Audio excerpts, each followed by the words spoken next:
7 जून को मंगल का राशि परिवर्तन होने वाला है और मंगल का ये राशि परिवर्तन सिंह राशि में होगा जहां पर केतु विराजमान है। मंगल के इस राशि परिवर्तन से केतु और मंगल का अंगारक योग बनेगा जिसका प्रभाव कन्या राशि के लोगों के जीवन पर किस तरह से होगा, चलिए विस्तार से जान लेते हैं। देखिए, सिंह राशि जो है वो खुद अग्नि तत्व की राशि है और मंगल ग्रह एक क्रूर ग्रह की श्रेणी में आते हैं, जहां केतु को भी क्रूर ग्रह कहा गया है। और केतु जो है वो मंगल के ही छाया ग्रह हैं। काफी लंबे समय से मंगल कर्क राशि अपनी नीच राशि में थे और जून के माह के पहले सप्ताह यानी 7 तारीख को इनका राशि परिवर्तन सिंह राशि में हो जाएगा। राहु की मंगल पर दृष्टि भी होगी क्योंकि राहु केतु हमेशा आमने सामने होते हैं। तो कन्या राशि के जातकों के लिए ये जो अंगारक योग बनेगा, देखिए राहु के साथ मंगल हो चाहे केतु के साथ, इसको अंगारक योग कहते हैं, विस्फोटक योग कहते हैं। तो इस योग का प्रभाव कई तरह से परिवर्तन करने वाला होगा क्योंकि मंगल एक क्रोधी ग्रह, उग्र ग्रह है। तो कहीं ना कहीं एक उग्रता स्वभाव में देखने को मिलेगी। कहीं ना कहीं 12वें भाव में आपके योग बनेगा तो कुछ सावधानियां कन्या राशि के जातकों के लिए बनेंगी जो आपको रखनी होंगी।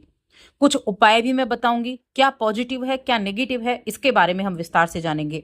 ये योग कब से कब तक बनेगा, तो देखिए 7 जून को ये राशि परिवर्तन होगा और 28 जुलाई तक ये योग रहेगा। लगभग 52 डेज तक ये योग बनने वाला है। यानी कि ये 52 डेज होंगे जब आपको बहुत सी चीजों में सावधानी रखनी होगी और उपाय जरूर करने हैं। तो आगे बढ़ने से पहले एक छोटा सा निवेदन है, चैनल पर पहली बार आए हैं, अभी तक चैनल को सब्सक्राइब नहीं किया है तो सब्सक्राइब जरूर कर लें। तो देखिए, मंगल देव की हम बात कर रहे हैं और मंगल आपके 12वें भाव में गोचर करेंगे सिंह राशि में। 12वां भाव जो होता है हॉस्पिटल का भाव होता है, 12वां भाव मोक्ष का भाव भी कहा गया है। और केतु के लिए देखिए, जब 12वें भाव को हम मोक्ष का भाव कहते हैं तो केतु की यहाँ उपस्थिति जो होती है वो स्पिरिचुअलिटी के लिए बहुत अच्छी होती है, मोक्ष के लिए बहुत अच्छी होती है। लेकिन जो मंगल हैं वो आपके तीसरे घर के स्वामी हैं और अष्टम भाव के स्वामी हैं। अष्टम भाव को मृत्यु भाव कहा गया है, अचानक से होने वाली घटनाओं का भाव कहा गया है।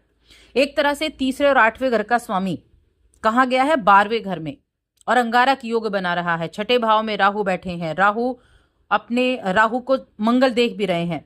तो मैं कहूंगी कि हेल्थ के लिए ये समय आपके लिए बहुत सावधानी भरा रहने वाला है क्योंकि मंगल वाहन के भूमि के कारक हैं, मंगल आपके यात्राओं के कारक हैं। तो इस समय अवधि में सबसे पहली चीज तो ये होगी कि आपको यात्राएं करनी पड़ेंगी।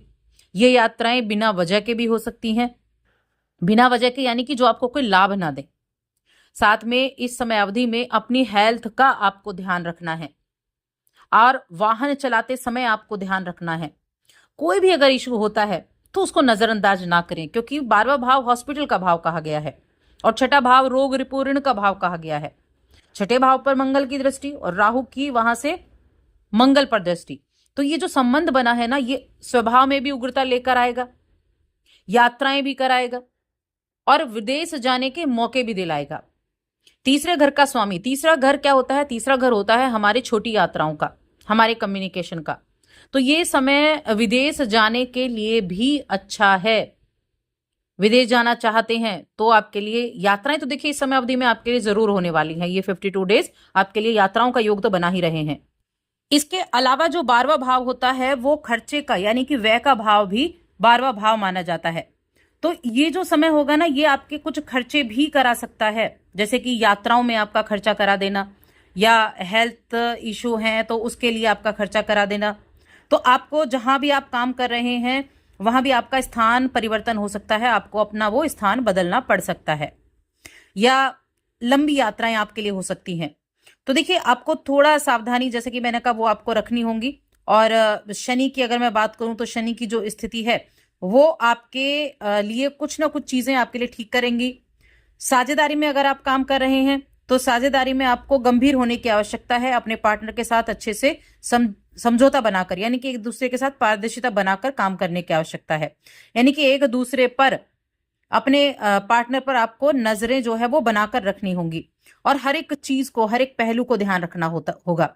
समझदारी दिखाने की आपको आवश्यकता होगी। जितनी समझदारी आप दिखाएंगे, जितनी समझदारी से आप काम करेंगे उतना ज्यादा अच्छा होगा। चीजें अचानक से बदलेंगी। आठवां भाव है ना, आठवां भाव क्या होता है? आठवां भाव होता है हमारे अचानक से होने वाली घटनाओं का। तो अचानक से चीजों में आपको परिवर्तन देखने को मिलने वाला है। अब देखिए 12वें भाव में मंगल को वैसे भी अच्छा नहीं माना जाता है, इसीलिए खर्चा सबसे ज्यादा चीजें हैं कि हेल्थ में खर्चा ना हो, सबसे ज्यादा चीजें हैं कि बेकार के खर्चे ना हो। समझ नहीं आएगा कि कहाँ से खर्चा आ गया है।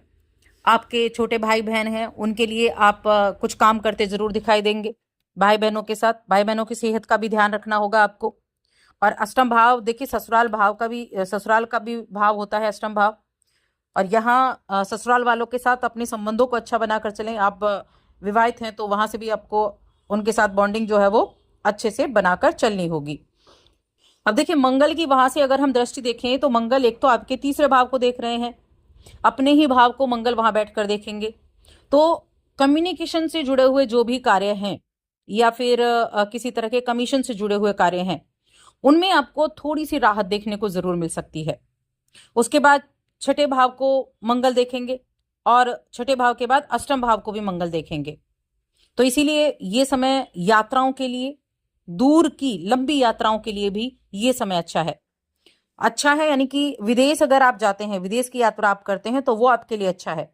वरना कामकाजी सिलसिले में यात्राएं करनी पड़ेंगी तो हो सकता है उतना बेहतर रिजल्ट आपको देखने को ना मिले। सप्तम पर दृष्टि होगी, देखिए अष्टम पर नहीं सप्तम पर दृष्टि होगी, क्योंकि 8वीं दृष्टि होती है मंगल की। शनि वहां बैठे हैं। वैवाहिक जीवन में, प्रेम जीवन में, वैवाहिक जीवन में थोड़ा सा अपने जीवन साथी के साथ संबंधों को अच्छा बनाकर चलें, बिना वजह के किसी पर शक ना करें। शनिदेव वहां विराजमान है तो कहीं ना कहीं एक अहम की भावना मन में आ जाती है। जीवन साथी के साथ बात करते समय संयम रखें। यानी एक दूसरे के चीजों का कद्र करना, एक दूसरे की बातों की कद्र करना, एक दूसरे की भावनाओं की कद्र करना, ये आपके लिए ज्यादा अच्छा होगा। यही चीजें आपके अपने रिलेशन, अपने भाई के साथ रिलेशन, इनमें भी आपको देखने को है कि यहाँ पर ध्यान रखें। लेकिन अगर आप एक स्पिरिचुअल पर्सन हैं, अध्यात्म से आप जुड़े हुए हैं, तब ये आपके लिए आध्यात्मिक यात्राओं को कराएगा। आपके लिए धर्म से जुड़ी हुई यात्राएं होंगी। आप कहीं पहाड़ पर घूमने जा सकते हैं, पहाड़ पर किसी देवी देवता के दर्शन करने आप जा सकते हैं इस समय अवधि में, यानी जून के महीने और जुलाई के महीने में।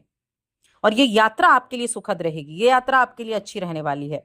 जो इस राशि के जातक बाहर विदेश में रह रहे हैं, मैं कहूंगी उनके लिए ये जो समय है उतना ज्यादा कष्टदायक नहीं रहेगा। और अगर कुंडली में मंगल की स्थिति बहुत अच्छी है, मंगल अपनी राशि में बैठे हैं, मंगल छठे भाव में भी अच्छे होते हैं चाहे नीच के हों, तो मंगल जो आपका करियर का भाव है वहां भी ठीक माने जाते हैं। तो मंगल की स्थिति अगर अच्छी है तो रिजल्ट तो वैसे देखने को मिलेंगे, लेकिन कम मिलेंगे, खर्चे कम होंगे, हेल्थ इशू कम होंगे। तो देखिए डरने की जरूरत नहीं है, लेकिन हाँ सावधानियां बहुत जरूरी है, सावधानी जरूर रखें। अब मैं आप बात करूं उपाय की, क्या उपाय आप कर सकते हैं इस समय अवधि में, तो कन्या राशि के जातकों के लिए है। और एक तो हनुमान चालीसा का पाठ करना और दूसरा गुड़ का दान करना। गुड़ का दान प्रत्येक मंगलवार को आप जरूर करें और साथ ही चैनल को सब्सक्राइब कर लें।